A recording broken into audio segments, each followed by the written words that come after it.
Episode 7। ओकोरन और मोमो बेहोश हुई आयरा को जितना दूर हो सके लेके भागते हैं। और हालांकि ओकोरन को कुछ पता नहीं कि वो लोग क्यों भाग रहे हैं, लेकिन फिर भी वो मोमो पर यकीन रख के भाग जाता है। सिल्की फिर मोमो को मार के बेहोश कर देती है और ओकोरन के पीछे दौड़ती है। वो फिर ओकोरन को भी नीचे गिरा देती है और आयरा को पकड़ने ही वाली होती है, तभी देखती है कि उसके सारे बाल टेंगल्ड हो गए हैं। वो फिर उससे निकलने की कोशिश करती है, लेकिन मोमो अपने साइकिक पावर से उसके पैर जकड़ कर रखती है और ओकोरन टर्बो रहने का पावर्स यूज करके सिल्की को जोर से मारता है, जिससे वो दीवार से लगकर टोटली सबड्यू हो जाती है। उसके बाद ओकोरन को अपना खोया हुआ बॉल भी वापस मिल जाता है। दोनों खुश होते हैं, लेकिन टर्बो ग्रैनी बोलती है कि आयरा मर चुकी है।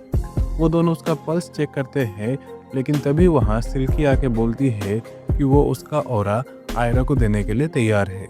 बेसिकली ऑरा सोल की बैटरी की तरह काम करता है।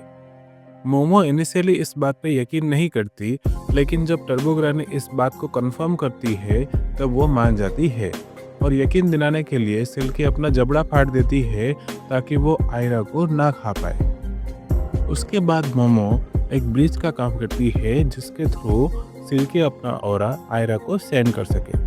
और ऑरा ट्रांसफर करते वक्त मोमो को सिल्की के बारे में कुछ पता चलता है, क्योंकि वो उसके पास्ट मेमोरीज देख पा रही है। सिल्की एक हार्ड वर्किंग मदर थी जो अपनी डॉटर से बहुत ज़्यादा प्यार करती थी, लेकिन जब उसके फादर उसे ज़बरदस्ती इसे ले जाते हैं तब ये खुदकुशी कर लेती है। उसके कुछ महीने बाद सिल्की आयरा को देखती है और सोचती है कि ये उसकी बेटी है, लेकिन बाद में पता चलता है कि वो कोई और लड़की है और तभी से इसने फैसला किया है कि आयरा को प्रोटेक्ट करेगी और उसी की वजह से इसका ट्रांसफॉर्मेशन भी हो जाता है। मोमो ये मेमोरीज देख के रोने लगती है और ओकोरन को पता नहीं ये क्यों हो रहा है। उसके बाद आयरा के अंदर जान आ जाती है। फिर सिल्की अपने रिग्रेट्स और रिमोर्स से डिसइंटीग्रेट होती है और टर्बो ग्रैनी बोलती है कि सिल्की को पीस नहीं मिला, इसलिए वो आफ्टर लाइफ नहीं जा पाएगी और वो एक वर्ल्ड में रह जाएगी जहां उसे कोई याद नहीं रखेगा। ये सब आयरा सुनती है और उसके बाद जाके सिल्की को एम्ब्रेस करती है ताकि उसे शांति मिले, और ये करने के बाद सिल्की को निर्वाणा हासिल होता है और वो आफ्टर लाइफ में चली जाती है। एपिसोड 8। एक्रोबेटिक सिल्की को हराने के बाद आयरा मोमो, साइको, टर्बो ग्रैनी और ओकोरन के साथ खाना खाती है।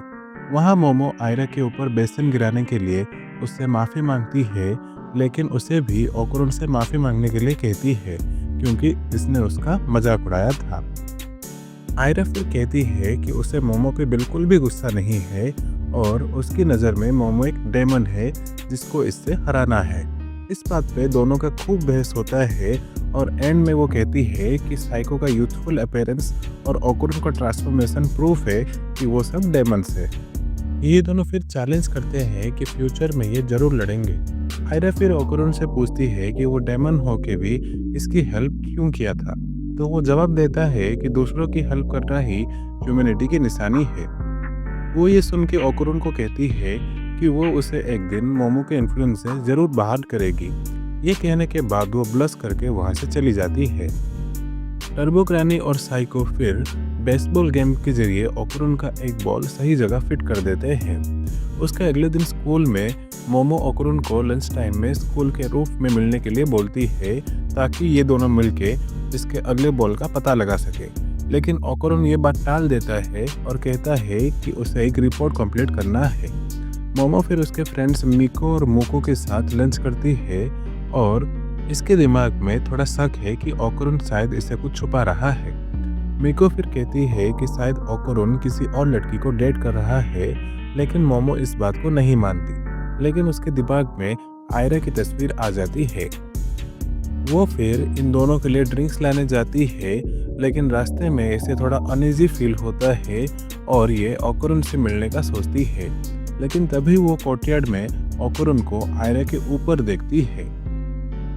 उसके बाद हमें एक फ्लैशबैक दिखाया जाता है कि ओकोरन साइको के कहने पर अकेले ट्रेनिंग कर रहा है, क्योंकि दूसरा बॉल ढूंढते वक्त अगर कोई डेमन इन पे हमला करेगा तो ये तैयार रहेगा, और शायद इसलिए ये मोमो से आइसोलेट होने का बहाना ढूंढ रहा था।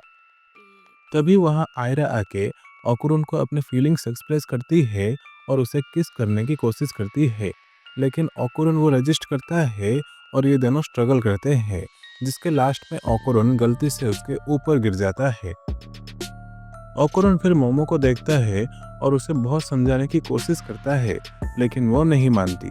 उसके बाद क्लास में मोमो का ध्यान अभी भी उस इंसिडेंट से नहीं जा रहा। वहाँ ओकुरुन क्लास में एक्सरसाइज कर रहा है, लेकिन देखता है कि क्लास बिल्कुल खाली हो गई है और फर्श पर पानी ही पानी है। क्लास के बाहर वो आयरा को देखता है, जो सोचती है कि ये सब मोमो कर रही है। वो दोनों फिर मोमो को ढूंढते हैं। मोमो भी यहाँ ओकुरुन को ढूंढ रही है, लेकिन तभी उसे एक लिजर्ड टाइप मॉन्स्टर मारने की कोशिश करता है, लेकिन लास्ट मोमेंट में मोमो इससे बाल बार बच जाती है। यहाँ ओकुरुन आयरा को फ्लैटवुड मॉन्स्टर का इंसिडेंट बताता है कि कैसे ये और मोमो एक अलग डायमेंशन में चले गए थे और तब तक नहीं लौटे जब तक उसे मार नहीं दिया। तभी वहाँ एक क्रैब हेड वाला मॉन्स्टर आके हमला कर देता है, जिससे ओकुरुन टर्बोग्रानी वाले फॉर्म में आके आयरा को बचा लेता है। लेकिन उसके बाद वो पुराने एलियंस आके ओकुरुन को साइकोकाइनेसिस पावर्स यूज करके नीचे पटक देते हैं। आयरा जब इंटरफेयर करने की कोशिश करती है तो उसे भी वो लोग कहीं दूर फेंक देते हैं।